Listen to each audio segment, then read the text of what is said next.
नमस्कार दोस्तों, जय स्टडी में आपका स्वागत है। रात के 8 बज चुके हैं और हम लोग प्रतिदिन की तरह आज भी आप लोगों के बीच बेहतरीन प्रश्नों का एक श्रृंखला लेकर आए हैं, जिसमें हम प्रश्न और उसका उत्तर देखते हुए विस्तृत रूप से एक्सप्लेनेशन देखते हैं। ठीक है, आप और आज से हम अपने जो हमारे संस्थान का जो टेस्ट सीरीज चलाई जा रही है, मैंने पहले ही बताया था, उसी के कुछ अंशों को देंगे। अगर ये एक्सप्लेनेशन आपको अच्छा लगे, चीज़ें आपको समझ में आती हों, तो आप अधिक से अधिक लोगों को सेंड करें, सब्सक्राइब करें, जैसे सब इसका लाभ उठा सकें। और अगर इस टेस्ट सीरीज़ से आप अगर जुड़ना चाहते हैं, जो हमारी टेस्ट सीरीज़ चल रही है, वो उसमें आप जुड़ सकते हैं हमारे इन नंबरों पर व्हाट्सअप करके। ये नंबर देख लीजिए आप लोग कि 7905901018 पर व्हाट्सअप करें या 9453775039, इन पर आप व्हाट्सअप करके हमारे टेस्ट सीरीज़ प्रोग्राम से जुड़ सकते हैं। ठीक है, आइए टेस्ट सीरीज़ को करते हैं। हमारा पहला प्रश्न है कि किस आंदोलन को हिंदुओं और मुसलमानों का समर्थन मिला था। आपके पास ऑप्शन है चंपारण सत्याग्रह, विभाजन विरोधी आंदोलन, असहयोग आंदोलन या भारत छोड़ो आंदोलन। तो अपना उत्तर सबमिट करिए, फिर हम बताते हैं। अब इंग्लिश में नहीं, हिंदी में ही सारे सब चीज़ें रहेंगी, जिससे अधिक से अधिक करा दिया जाए। हाँ, प्री का बात है। तो इस प्रश्न का जो सही उत्तर है वह है आपका ऑप्शन सी, असहयोग आंदोलन। आइए इसकी व्याख्या देख लें कि दिए गए विकल्प में से असहयोग आंदोलन को हिंदुओं और मुसलमानों दोनों का समर्थन मिला। इससे पूर्व 1920 में शुरू हुए खिलाफत आंदोलन का नेतृत्व किसने किया था? गांधी जी ने किया था। और उन्होंने खिलाफत और असहयोग आंदोलन को क्या किया? एक साथ मिला लिया। इस आंदोलन में हिंदुओं और मुसलमानों में अभूतपूर्व एकता देखने को मिली थी। तो ये आपका एक्सप्लेनेशन हो गया। इसी तरीके से हम याद रखिएगा, जो हमारी टेस्ट सीरीज जब आप ज्वाइन करेंगे तो उसमें हिंदी और इंग्लिश दोनों में यह मौजूद है। ठीक है, दोनों में इसी तरीके का एक्सप्लेनेशन और ऑप्शन आपको मौजूद है। वो केवल हिंदी में नहीं है, हिंदी और इंग्लिश दोनों में है। आइए अगला प्रश्न देखते हैं कि किस सिख गुरु ने स्वयं को सच्चा बादशाह कहा था। यह बात किस सिख गुरु ने किया था? गुरु गोविंद सिंह ने कहा था, गुरु हरगोविंद ने कहा था, गुरु तेग बहादुर ने कहा था या गुरु अर्जुन देव ने किया था? अपना उत्तर सबमिट करें, फिर हम अपना उत्तर बताएं। तो इस प्रश्न का जो सही उत्तर है वह है आपका ऑप्शन बी, गुरु हरगोविंद जी थे। आइए इसकी व्याख्या देखिए आप लोग कि गुरु हरगोविंद सिंह ने स्वयं को क्या कहा था? सच्चा बादशाह। ठीक है, उन्होंने सच्चा बादशाह की उपाधि धारण की थी। उन्होंने अपने अनुयायियों को शस्त्र रखने और मुगलों के अत्याचार के विरुद्ध युद्ध करने के लिए कहा था। किसने? हरगोविंद जी ने। उन्होंने सिखों को एक सैनिक संप्रदाय बना दिया। उन्होंने अमृतसर में क्या किया था? अकाल तख्त की स्थापना की थी। कुल सिख गुरु कितने हुए थे? 10, ये आप जानते हैं। और इसमें से 10 गुरुओं में 2 गुरु ऐसे थे जिनकी मृत्यु मुगल शासकों ने की थी। ठीक है, अर्जुन देव जो थे, अर्जुन देव को आप जानते हैं, उनकी भी मृत्यु की गई थी। ठीक है, और 9वें गुरु जो थे वो कौन थे? तेग बहादुर जी, उनकी भी मुगल शासकों के द्वारा मृत्यु की गई थी। याद रखिएगा, ये 9वें गुरु थे। अगला प्रश्न है, आप ये बताइए कि किसके काल में इन दोनों की मृत्यु हुई थी। ये आपके पास होमवर्क है आपका, कमेंट बॉक्स में करिए, फिर हम बताते रहेंगे। भारत सेवक समाज की स्थापना किसने की थी? बाल गंगाधर तिलक जी ने, गोपाल कृष्ण गोखले जी ने, सूर्यनारायण बनर्जी जी ने या दादा भाई नौरोजी जी ने? अपना उत्तर सबमिट करें। तो इस प्रश्न का जो सही उत्तर है वह है आपका option B, servants of society है इसे बोलते हैं।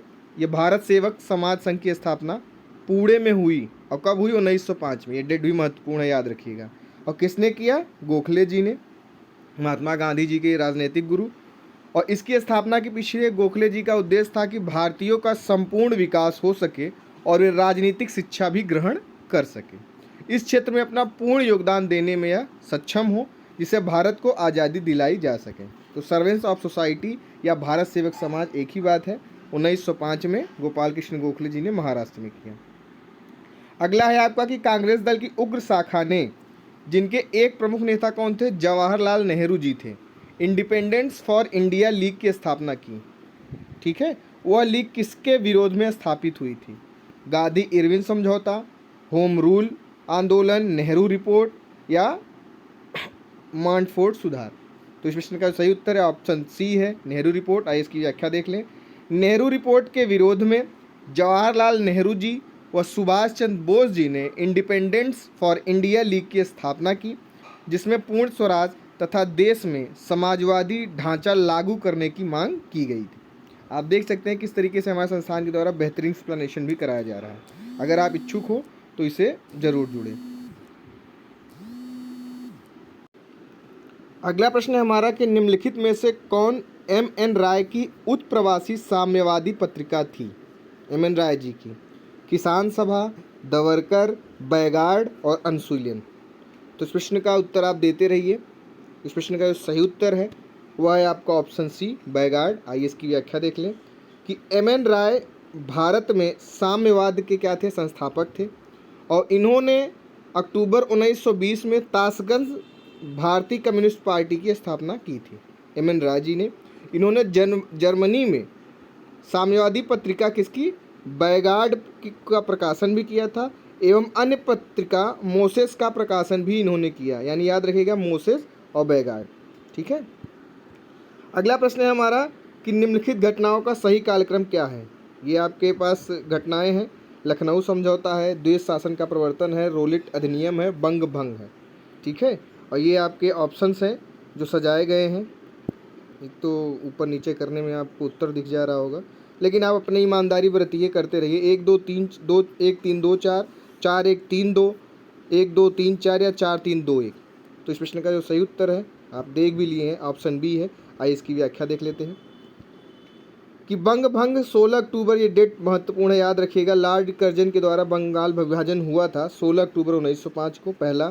फिर लखनऊ समझौता 1916 में मुस्लिम लीग व कांग्रेस के बीच, और गरम दल भी एक हुए थे। ये 2 विशेषता थी इसकी। मजुमदार जी इसके अध्यक्ष थे। रोलेट एक्ट 8 मार्च 1919 राष्ट्रीय आंदोलन कुचलने के लिए किया गया था। काला कानून इसे कहा गया था, जिसे भी पाते थे बिना दलील को उसको अंदर कर दिया जाता था। द्वेष शासन का प्रवर्तन वही दिसंबर 1919 मॉन्टेग्यू चेम्सफोर्ड सुधार। ठीक है। तो ये आपके ऑप्शन हुए। अगला प्रश्न है कि स्वतंत्रता आंदोलन के क्रांतिकारी आतंकवादियों का पहला महत्वपूर्ण साहसिक कार्य बर्रा डकैती का स्थान था। बर्रा डकैती महत्वपूर्ण है, याद रखिएगा। कहाँ था? बम्बई कर्नाटक में, पंजाब में, पूर्व बंगाल में या मद्रास प्रेसिडेंसी में। अपना उत्तर सबमिट करें, फिर हम इस प्रश्न का उत्तर बताते हैं। तो बर्रा डकैती कहाँ से था? पूर्वी बंगाल में। आइए इसकी व्याख्या देख लेते हैं। 1908 में यह डकैती हुई थी, बर्रा डकैती। यह पूर्वी बंगाल में पुलीन दास के नेतृत्व में ढाका अनुशीलन समिति के युवकों ने डाली थी बर्रा डकैती।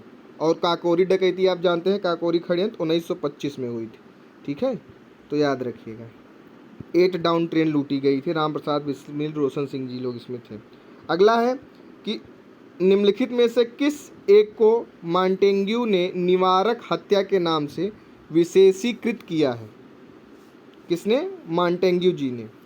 आईएनए सक्रियतावादी की हत्या, जलियांवाला बाग का नरसंहार, महात्मा गांधी को गोली मारा जाना या कर्जन वाहिद को गोली मारा जाना। ठीक है। तो अपना उत्तर सबमिट करते रहिए, फिर इस प्रश्न का हम उत्तर देंगे। इस प्रश्न का जो सही उत्तर है वह है आपका ऑप्शन बी, जलियांवाला बाग का नरसंहार। आइए इसकी व्याख्या देख लें। जलियांवाला बाग हत्याकांड अमृतसर में 13 अप्रैल 1919 को हुआ। इसे मॉन्टेग्यू जी ने निवारक हत्या कहा था। ठीक है। अगला प्रश्न है हमारा कि निम्नलिखित में से कौन सा एक भारत की मानसून जलवायु से संबंधित नहीं है? एल नीनो, अस्थायी उष्ण धाराएं, भारतीय महासागर की दक्षिणी भूमध्य उष्ण धाराएं, पश्चिमी विक्षोभ या बंगाल की खाड़ी के चक्रवात। तो अपना उत्तर देते रहिए, फिर हम अपना उत्तर बताएंगे। इस प्रश्न का जो सही उत्तर है वह है आपका ऑप्शन ए, एल नीनो अस्थायी उष्ण धाराएं। इसकी व्याख्या देखिए। एल नीनो अस्थायी उष्ण धारा से मानसून प्रभावित होती हैं, परंतु यह परिघटना कभी कभी होती है एवं मानसून जलवायु सदैव क्या होते हैं? तारतम्य में नहीं रह पाते। ठीक है। तो इस प्रश्न का सही उत्तर है ऑप्शन ए। अगला आपका स्टेटमेंटल है कि भारत में वर्षा के बारे में निम्नलिखित कथन दिए गए हैं, इसमें कौन से सही हैं ये आपको देखना है।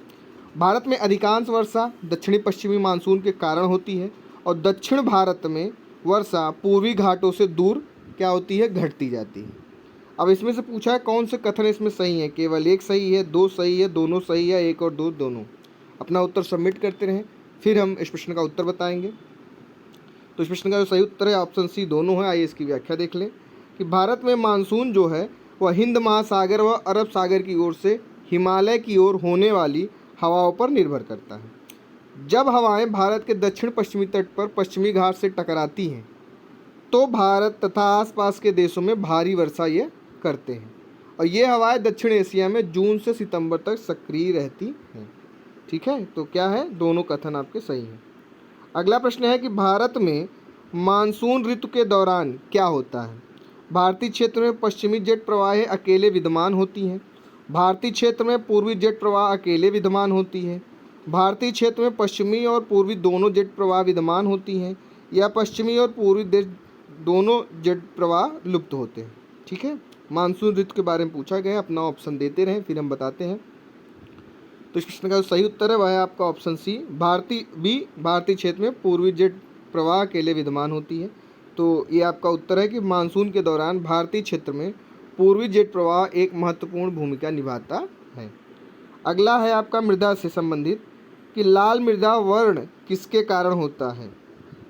जो लाल मृदा होती है वो किसके कारण होता है, एल्युमिनियम यौगिक के कारण, पारा यौगिक के कारण, या लौह यौगिक के कारण, या मृतिका के कारण। तो इस प्रश्न सिंपल प्रश्न है, सबको आना चाहिए। तो ये जो इसका सही उत्तर है वह है आपका ऑप्शन सी, लौह यौगिक। आइए इसकी व्याख्या देख लें कि लाल मिट्टी का निर्माण जलवायु परिवर्तन की वजह से रवेदार और कायांतरित सेलों के विघटन और वियोजन से होता है, और इस मिट्टी में सिलिका और आयरन की क्या होती है, बहुलता दिखाई पड़ती है। लाल मिट्टी का जो लाल रंग होता है वह आयरन ऑक्साइड की उपस्थिति के कारण होता है, लेकिन जल योजित रूप में यह क्या होती है, पीली। Very important. यह अम्लीय प्रकृति की मिट्टी होती है, इसमें नाइट्रोजन, फास्फोरस और ह्यूमस की क्या होती है, कमी होती है। लाल मिट्टी का पूरा पोस्टमार्टम कर दिया गया। यह मिट्टी उर्वरता विहीन बंजर भूमि के रूप में पाई जाती है। तो आज के लिए इतना ही। इसको करिए, आपको सही लगे तो आप अपने अधिक से अधिक फ्रेंडों को इसको शेयर करिए, हमारे चैनल को सब्सक्राइब करिए। ये हमारी 21वीं सीरीज़ है। ठीक है, इसकी प्लेलिस्ट बना दी गई है। अगर आपने इसके पहले किसी सीरीज को नहीं देखा है तो वहाँ जाकर हमारी प्लेलिस्ट में जाकर इनको देख सकते हैं और अपनी तैयारी को धार दे सकते हैं। बहुत बहुत धन्यवाद।